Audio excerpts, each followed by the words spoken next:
I'm here, right? Are you? Yes. There we go. Everybody, please sit down. I know I have a lot of practice. I was a physics and math teacher. Oh, very nice. Okay, ladies and gentlemen, are we all seated here?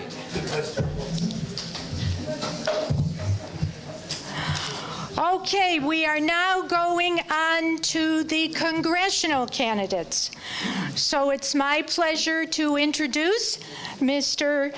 Elan Carr and Mr. Ted Lieu. Hello. Mr. Carr won the toss, and he will give his 2-minute opening statement first. So I just pull this toward me, is that it? Yeah, that's great. Well, first of all, thank you so much for having both of us, and thanks to the League of Women Voters and the American Association of University Women, and of course to Rancho PV and to this lovely center. So we really appreciate it. And at a time when there's so much disengagement from public policy and from the political process, I think it's times like this that are exemplary. This is how it should be. Citizens coming out and participating in the process and really being engaged. And so thank you all so much. I'm a parent, and I think every parent instinctively wants to leave to their kids a better community and a better world.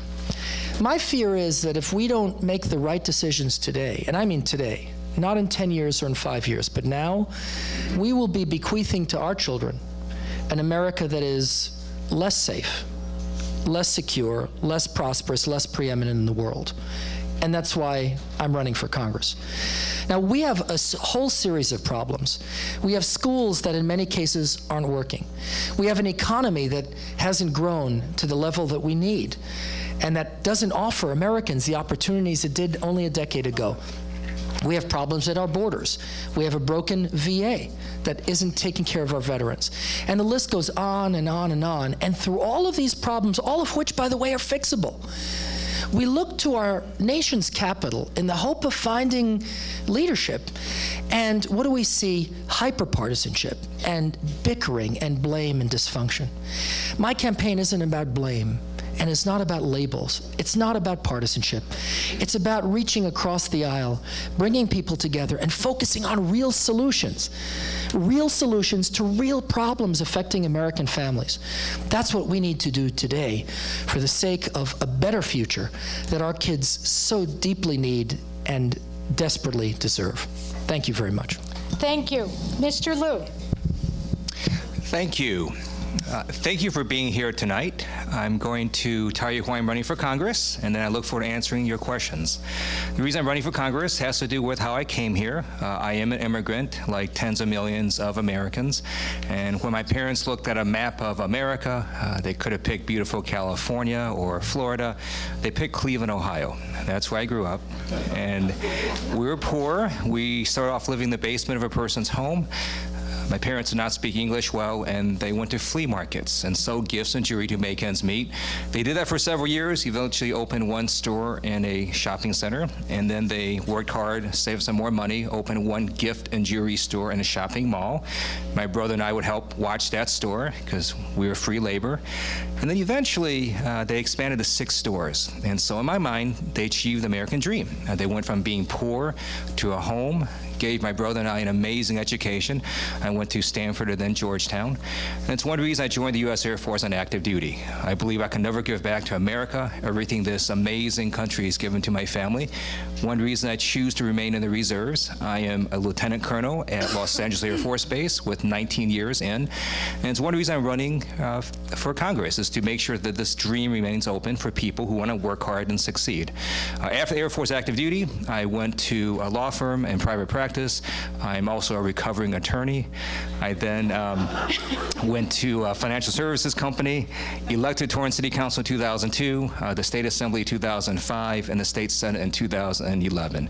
And in the state legislature, I've been able to work with the legislature on a bipartisan basis and help turn California's economy around. I look forward to going to Washington, D.C. and continue to grow our economy and to create jobs.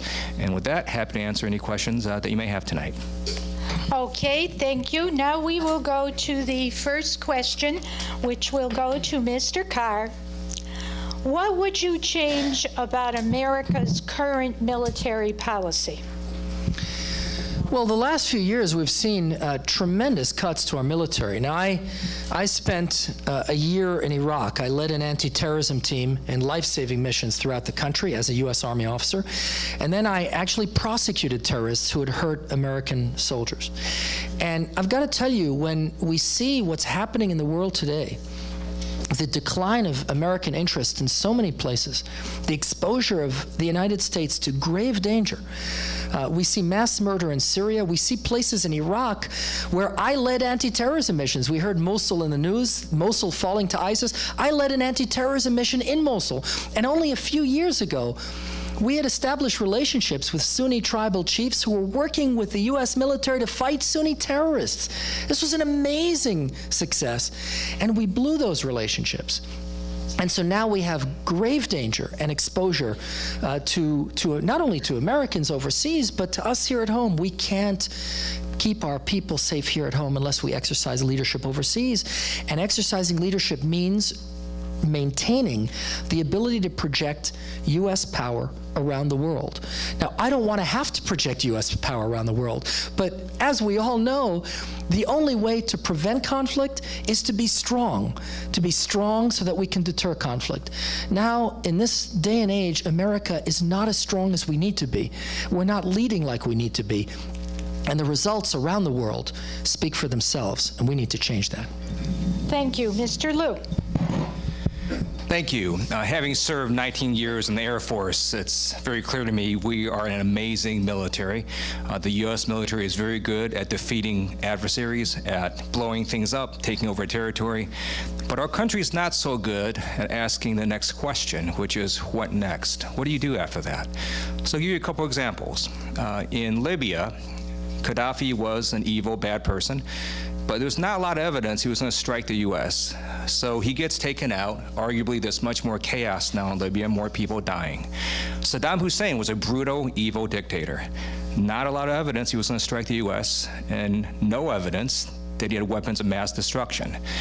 And the Bush administration at the time, their view was once we liberated Iraq, we would be welcomed with roses. They just got that second question wrong. So we go ahead, Saddam Hussein gets taken out, Iraq is in way more chaos now. So if we can't answer that second question, what do we do next after we intervene with our tremendous and awesome military, then I'm highly skeptical of us intervening in the first place. And that's my approach to foreign policy. We need to not just be clear that we can defeat an enemy, but we need to be able to answer that second question. Once you take out that country and you really go in and intervene militarily, can you have a plan afterwards? And oftentimes our country doesn't have a very good plan. And so that's my view. Thank you. Okay, now we go to the second question. This one is to Mr. Lieu first.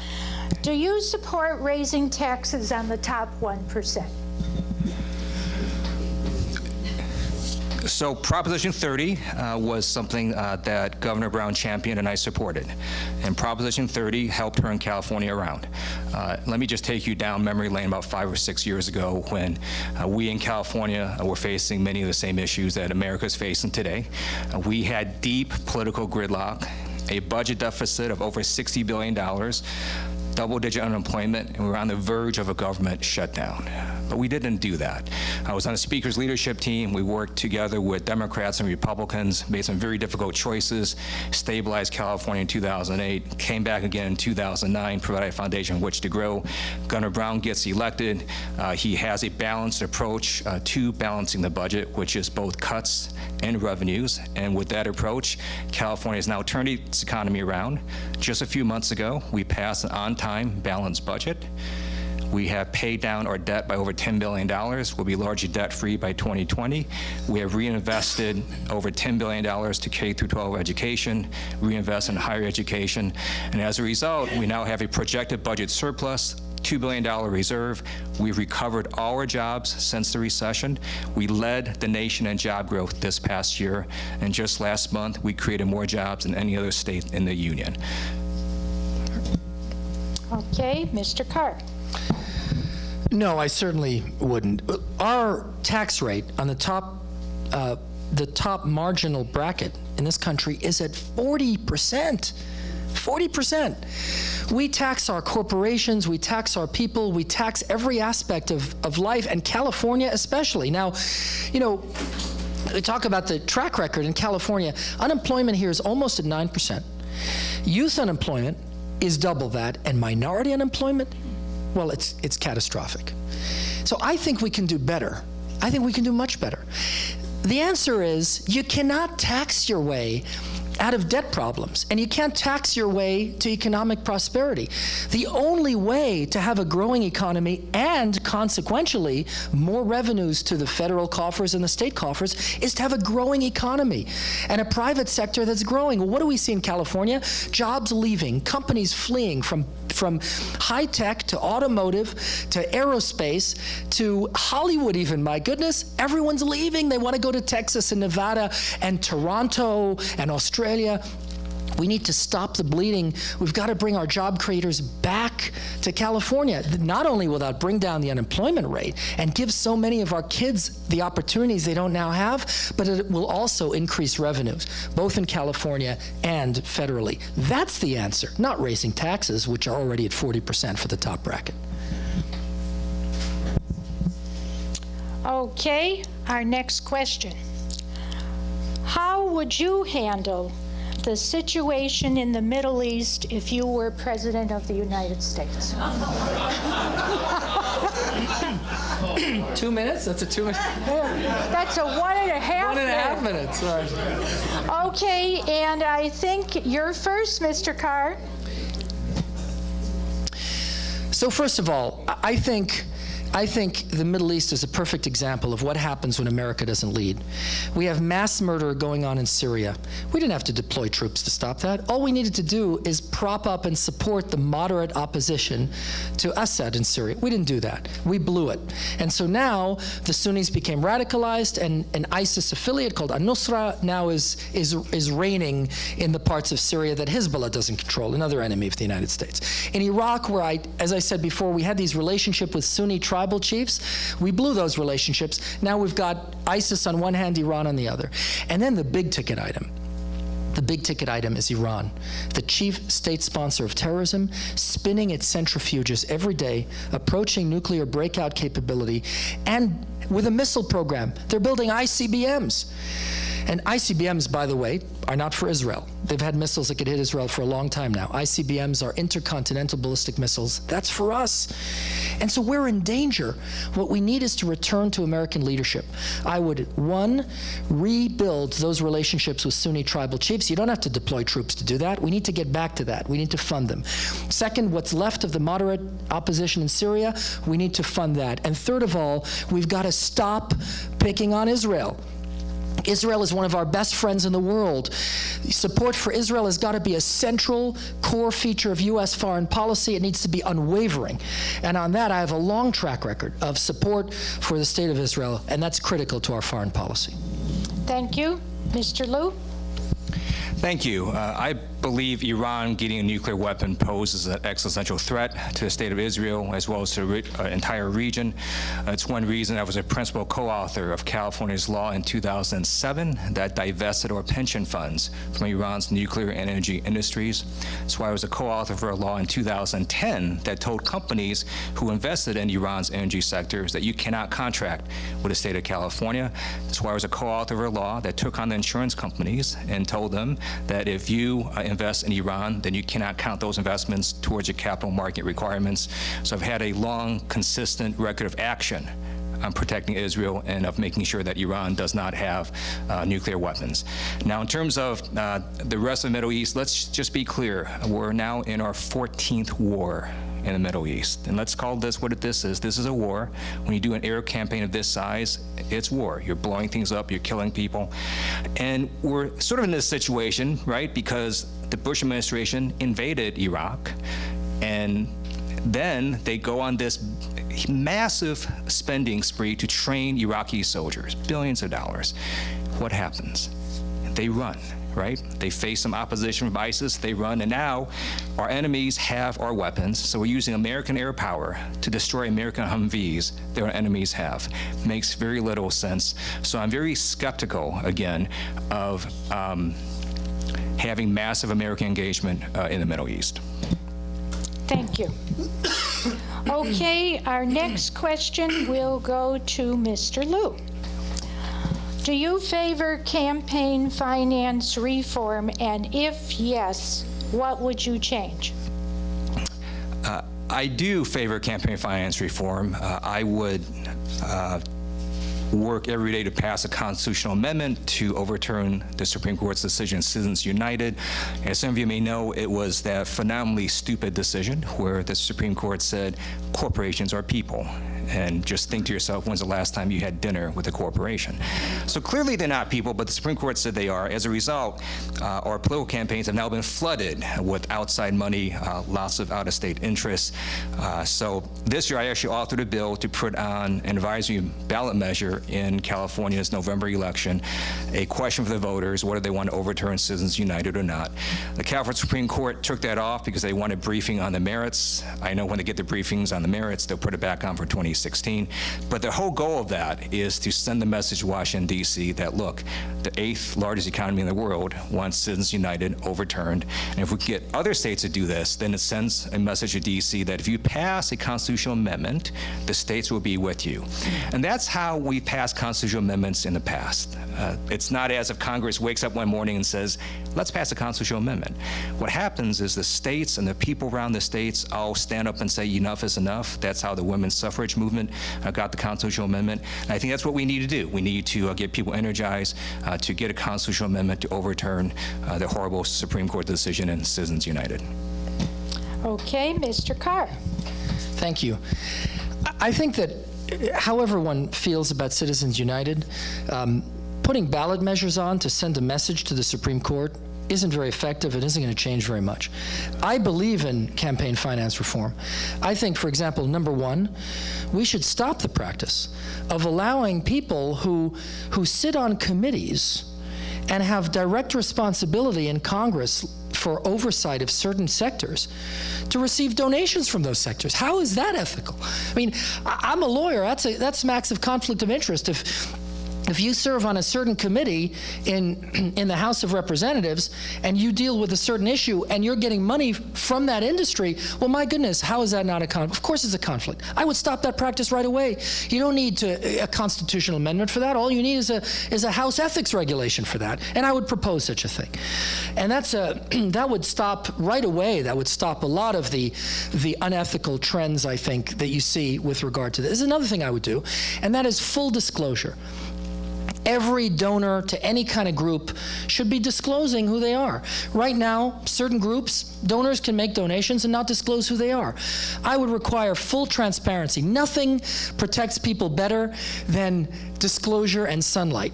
And so full disclosure of donors and full disclosure right away so that everyone knows who's donating to what organization. I think those measures would go a long way, right away, to change the climate in our nation's capital. Thank you. The next question. What experience do you have working to find common ground with the opposite side of the aisle? I think this time we start with Mr. Carr. From day one, when I entered this race in February, I said, my campaign isn't about labels. It's not about partisanship. It's about people. It's about problems we're facing and solutions to those problems. I've been bipartisan all my life. My wife is a lifelong Democrat. I grew up in the Upper West Side of Manhattan, a Democratic area. I was a Republican then, but I grew up in a Democratic area, and all my friends were Democrats. I moved now to LA, and I have friends on both sides of the aisle. And I think the bottom line is that when we look at the issues facing us, there are oceans of common ground that we can agree on. And what we need to change in Washington is a climate of bickering and blame and hyper-partisanship. My goodness, nothing gets done. You look at what's going on in Washington, D.C., nothing gets done, and we've got real problems. And Congress has shown itself entirely ineffective. We need to change that climate and change it right away and create new collegiality where people work together on behalf of a better future for all of us. I think that's critically important. And you know what? In fairness, it's not just Congress. The climate in America today is polarized. I have yet to meet an environmentalist who doesn't want a good job at a good wage. And I've yet to meet a business owner who doesn't want to breathe clean air and drink clean water. We need to come together on these issues so that we can move the country forward, because at the end of the day, we're all in this together. And it's the future we all share. Okay, Mr. Lieu. In 2006, 7, 8, 9, and 10, we couldn't pass a budget in the state legislature without a 2/3 vote. So that required both Democrats and Republicans to work together. I was on the Speaker's leadership team, and it was hard. We had to work across the aisle. We had to work with a Republican governor, and we did. We made compromises, we made some very painful decisions, and we helped turn California around. So I've had experience, I've had a record of working in a bipartisan manner, and I was very pleased that the governor of California recently signed one of my bills, which basically instructed our California officials to not cooperate with the National Security Agency when they come down and seek private, unconstitutional information on you. That bill was joint authored by a Republican senator from San Diego, very conservative person, but we worked together because we found common ground. And because of my history of working in a bipartisan manner, I'm honored to have been endorsed by bipartisan elected officials, both Democrats as well as Republicans, including LA County Supervisor Don Knabe, former LA Mayor Richard Riordan, as well as Democrats Henry Waxman and Senator Dianne Feinstein. Okay, thank you. All right, our next question goes to Mr. Carr first. Do you support raising the minimum wage? I think given how high unemployment is today, the answer is unequivocally no at this time. We've got to grow our economy. We have got way too many people unemployed. And as I said before, youth unemployment it hovers at around 16%. 16%. You know, 55%. This was reported in The Atlantic. 55% of college graduates are either unemployed or underemployed today. So we've got real problems in our economy. We have got to start having a climate where our companies are growing and hiring, where job creators want to come to California and hire, and imposing yet more burdens on their bottom line is not the way to do it. Part of the reasons why so many job creators have left California is because between CEQA and the labor laws and the tort climate in California and everything else, it's suffocating. Our businesses are suffocating here, and we've got to change that. And so while, of course, I would love for everybody to be paid more, that's of course, but the way to get there is to grow the economy, to create more profits, to create a climate that's healthy for business. That's the kind of the tide that lifts all boats. But simply adding another financial burden after the Affordable Care Act and everything else we're doing is to further suffocate businesses, and that's not the way to prosperity. Mr. Lieu. I absolutely support raising the minimum wage, and I have a record of championing that issue and voting for it. So I was very pleased to have supported California's minimum wage increase, which went to $9 this year. It'll go to $10 next year.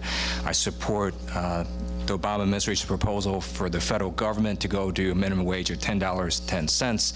I support minimum wage increases because we need to reduce income inequality. We need to start strengthening the middle class. And if you look at a lot of the folks who are getting the minimum wage jobs, they're not taking this money and putting it into their Chase bank account. They're spending it. And so the money that you give them goes right back in the economy, and it really, to me, actually stimulates the economy. So I absolutely support raising the minimum wage. Thank you. And I'm sorry, Mr. Lieu, you were supposed to go first. So this time I will give you two first. So you get the next two questions first. Okay, what is your position on corporate tax reform? I think there is a problem with inversions right now where you're incentivizing corporations to go out of the country in order to save on their taxes. But I think it's sort of hard to talk about this in the abstract. If you sort of break it down, it's much easier because it's a much more nuanced issue. So, for example, while I support closing loopholes on corporate tax inversions, I also support corporate tax credits, for example, the film and TV production industry. My view is we don't compete in California making socks. Our land value is too expensive, our cost of living is too high. It'll be in those areas where we have a competitive advantage, and in California, we have industries where we do well in, such as film and TV production. But we've been losing those jobs to other states and other nations, and that's why I was a principal co-author this year of California's film and TV production tax credit expansion. We went from $100 million per year for 2 years to now $330 million per year for 5 years. And we know that with every production that remains in California, there's ripple effects that go to dry cleaners, caterers, and so on. I also voted for and supported an aerospace tax credit that's going to basically guarantee that the Air Force's next generation bomber gets built in California, because China is never going to build that bomber. And so it's going to be built in one of the 50 states. It might as well be here in California, the home of the aerospace industry. So depending on the industry and on the issue, I would either support a reform or support a corporate tax credit. Okay, thank you. Mr. Carr. America leads the world in corporate tax rates. Now, let me be clear about something. I would close corporate tax loopholes. I think that's very important. Sorry, I keep coughing. I have a cold. I think that's very important. It's a matter of justness and fairness. You have to close loopholes. But we are taxing the life out of our job creators. Now, let me tell you a story. I was speaking to, on the campaign trail, a CEO of a biomedical company. He's going to build a biomedical device manufacturing plant. Wanted to put it here. He didn't put it here. He put it in Ottawa, Canada. Never mind fleeing California, fled the United States. The reason why is because here, there's a tax on, you ready for this? Biomedical devices. Special tax on biomedical devices. We've got to be crazy doing this. We're handing our businesses a one-way ticket out of town, and in many cases out of the country, and they're taking us up on the invitation. And so we've got to have sensible tax and, by the way, regulatory infrastructures that bring businesses back here to California and back to America. I'll say something else. Mr. Lieu mentioned the incentivization of companies having taxes overseas. That's exactly right. But why don't we bring all those profits that are kept offshore, because companies don't want to invest it here in the United States, why don't we have a tax structure that incentivizes them to bring all of those massive amounts of profits kept offshore back to the United States? Could you imagine what an injection of prosperity that would be into our economy? That's the kind of thing we need to do with corporate taxes. Okay, Mr. Lieu. You're ready for your next question? What measures would you support to reduce the impacts of climate change? One of the first things I would do as a member of Congress is I would reintroduce the Waxman-Markey climate change bill. And what that bill essentially does is it sets up a national cap-and-trade system.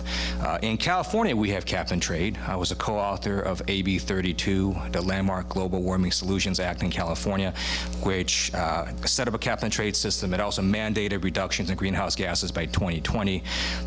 But California is just one state. To get this done right, you need the nation to do what California has done, and then you need the rest of the world to do what California has done. And that's how we tackle climate change. I do believe it is an existential threat to humanity. I want my 2 kids who are 8 and 11 to be able to grow up and live. I want their kids to live.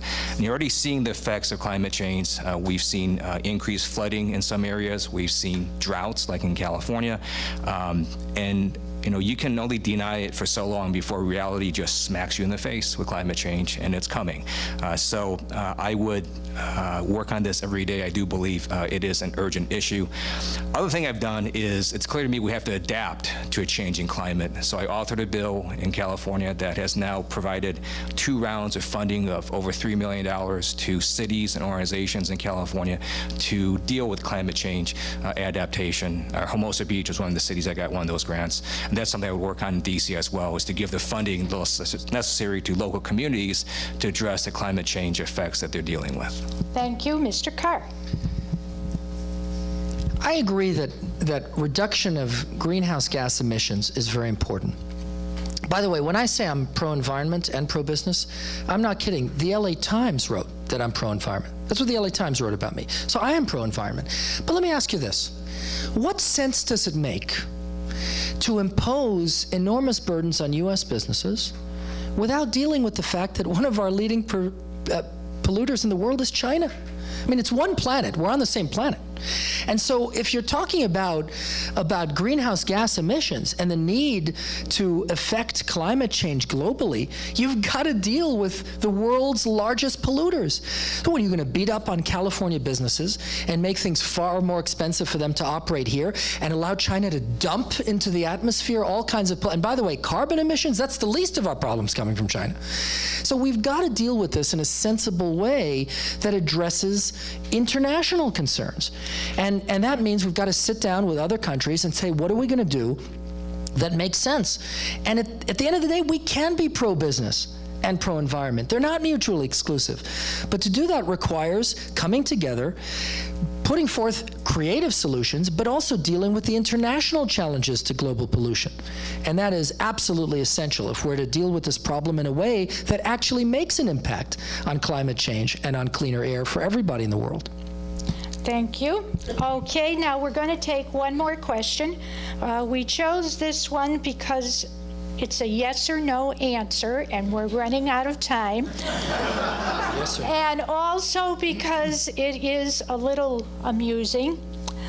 This person writes, I put out yard signs, and after the election, I collect them. But unclaimed signs make neighborhoods look junky. Do you pledge to protect the environment and collect your signs after the election? Mr. Carr, you're first. Yes or no?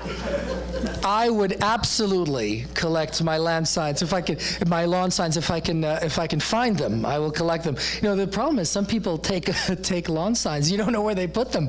But I think that's exactly right. We need to do that, and it's not fair to leave these things all over. Okay, Mr. Lieu. In an answer that will horrify my campaign staff, the answer is yes. Okay, good. All right, now we are going to go to the 2-minute closing statements. And since Mr. Carr opened first, Mr. Lieu, you can close first. Thank you. Thank you very much for being here tonight. And you've seen some of the different answers, and you see there are differences in the two candidates. I do support a minimum wage increase. In addition, it's clear that if I were to be elected to Washington, D.C., I would vote for Leader Pelosi and caucus with the Democratic caucus. Elan Carr would vote for Speaker Boehner caucus with the Republican caucus, and there are just a lot of differences in the two caucuses. So, for example, I support federal funding of abortions. California is one of 15 states that depends on that. If that were to be taken away, as the Republican caucus wants to do, it would be catastrophic for California. I also am a big supporter of climate change, whether or not other countries follow. I believe America has to lead on this issue. But I also have worked on bipartisan basis to reach common ground with Republicans as well to solve problems. So very honored to have been endorsed by Los Angeles Times because of my approach in solving problems and also working on a bipartisan basis. But do want to just emphasize that there are some very clear differences between the two candidates, and happy to stick around to answer any additional questions you may have, and thank you for being here. Okay, Mr. Carr. The most important job a government has is to keep people safe. keep people safe from threats overseas, keep people safe from threats here at home. I'm a criminal gang prosecutor. Let me tell you what it's like to prosecute gang members. I prosecute kids, 17, 18, 19-year-old kids, and I put them away for more years than they've been alive on this earth. And every time that happens, it breaks my heart. Not because they haven't earned the sentences. They have. They've hurt other people. I believe in freedom of will. Someone hurt someone else, they need to be held accountable. But when I look at a young face and I hear those kinds of sentences, I think, when are we going to fix our schools? When are we going to take care of our communities? I get to know these defendants. I know their backgrounds, I know their bios, I know their families, and I know their schools. And safety is not just about handcuffs and jail cells. It's about nurturing and taking care of our kids. And we're not doing that today in far too many communities. A friend of mine who gives a lot of money to education, I said to him, we need to nurture our kids, empower our kids. He said to me, empower our kids? I'm spending my money on literacy programs because in America, our literacy rates are low. We're not teaching our kids how to read. Ladies and gentlemen, this is the United States. We shouldn't be able to sleep at night knowing this. We can do better. We can have schools that work. We can have preschool for young kids. We can have after-school programs. We can have job training in the schools. We can have a growing economy that when kids graduate from safe, wholesome, nurturing schools, there's an economy that welcomes them in. All of this is not only a moral obligation we have, but it's a public safety issue too. And so we've got to make these changes, but none of this will happen. None of this will happen unless we change the climate in our nation's capital, unless we create a climate of bipartisanship and collegiality where people will reach across the aisle, work together for the sake of our kids and our country's future. Our kids depend on us doing that, and that's why I'm in this race. Thank you so much. Good night. Okay, let's give them a big hand.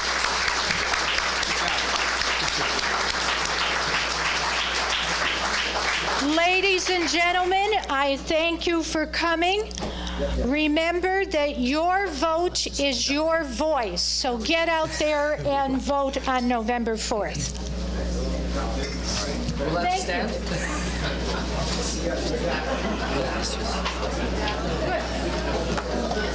Good job. Okay, well, you guys covered more questions than anyone. We were efficient. Yeah, I thought you were very efficient. You knew what you were talking about.